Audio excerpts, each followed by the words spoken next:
Good morning, students. We will continue our chapter Bholi.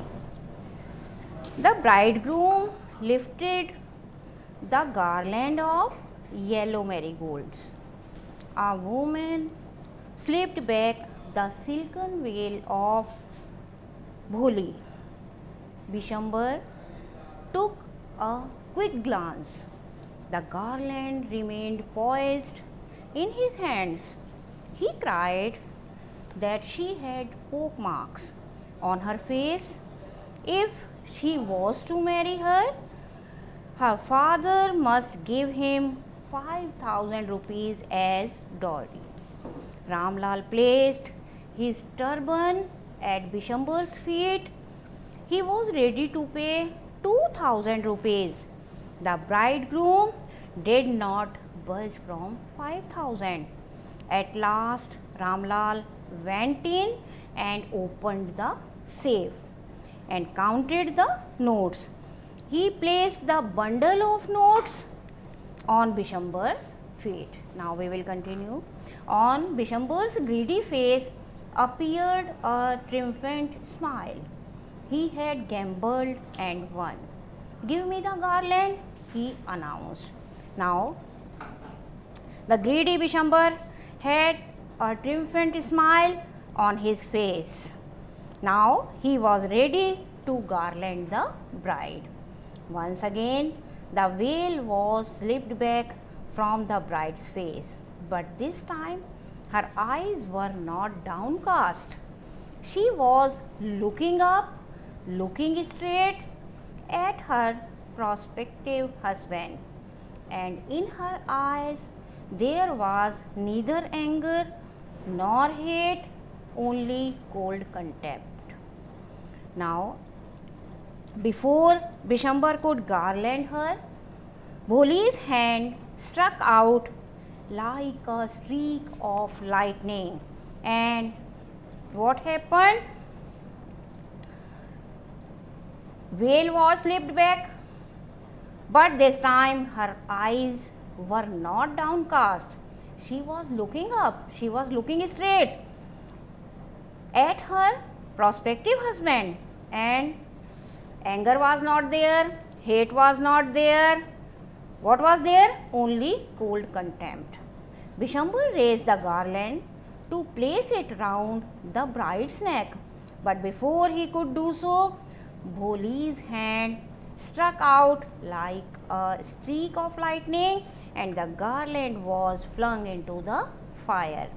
She got up and threw away the veil. Pitaji, said Bholi in a clear, loud voice, and her father, mother, sisters, brother, relations, and neighbors were startled to hear her speak without even the slightest stammer. Now, before Bishambar could garland her, Bholi's hand struck out like a streak of lightning, and the garland was flung into the fire. She got up and threw away the veil. All her relatives and her parents were stunned to hear her speak without stammering. Pitaji, take back your money. I am not going to marry this man, she said. Pitaji, take back your money. I am not going to marry this man. Ramlal was thunderstruck. The guests began to whisper, so shameless, so ugly, and so shameless. Now, Bholi, are you crazy? Shouted Ramlal. You want to disgrace your family? Have you regard for your izzat? For the sake of your izzat, said Bholi, I was willing to marry this lame old man, but I will not have such a mean, greedy, and contemptible coward as my husband. I won't. Now, Bholi asked her father to take the money back. Ramlal called her crazy and he said she wanted to disgrace the family. Boli replied that she would not have such a mean and greedy man as her husband. What a shameless girl! We all thought she was a harmless dumb cow. Now they said, what a shameless girl. What we all thought that she was a harmless dumb cow. We all thought that she will not speak, she will not object. Boli returned violently on the old woman. Yes, auntie, you are right. You all thought to this heartless creature, but now the dumb cow, the stammering fool is speaking. Do you want to hear more? She said, auntie, you are right, but now I am not a dumb cow, I am not stammering, now I am speaking properly. Vishwambarnath, the grocer, started to go back with his party.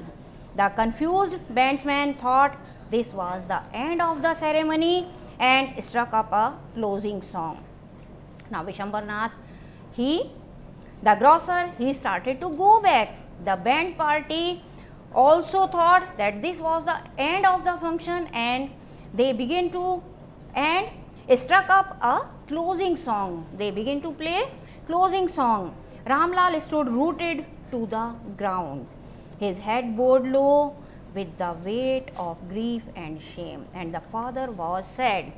His head bowed low with the weight of shame and grief.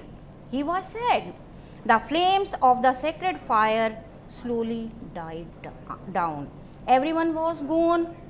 Ramlal turned to Boli and said, but what about you? No one will ever marry you now. What shall we do with you? As the flames of the sacred fire, sacred fire slowly died down. Now the father asked, what will be your future? No one will ever marry you now. What shall we do? And Sulekha said in a voice that was calm and steady. But she replied in a calm voice, don't you worry, Pitaji. In your old age, I will serve you and mother, and I will teach in the same school where I learned so much. Isn't that right, ma'am? She said, don't worry, father. I will serve you and my mother, and I will teach in the same school where I learned so much. The teacher had all along stood in a corner watching the drama. Yes, Boli, of course, she replied, and in her smiling eyes was the light of a deep satisfaction that an artist feels when contemplating the completion of her masterpiece. Now, Ramlal asked what she would do, as no one would ever marry her. Boli said in a firm voice that they didn't need to worry about her. She would serve her father and mother in their old age. She would teach in the same school where she had learned so much. And Boli's teacher, she was also watching the drama, standing in a corner. She said, yes, Boli, of course. Thank you.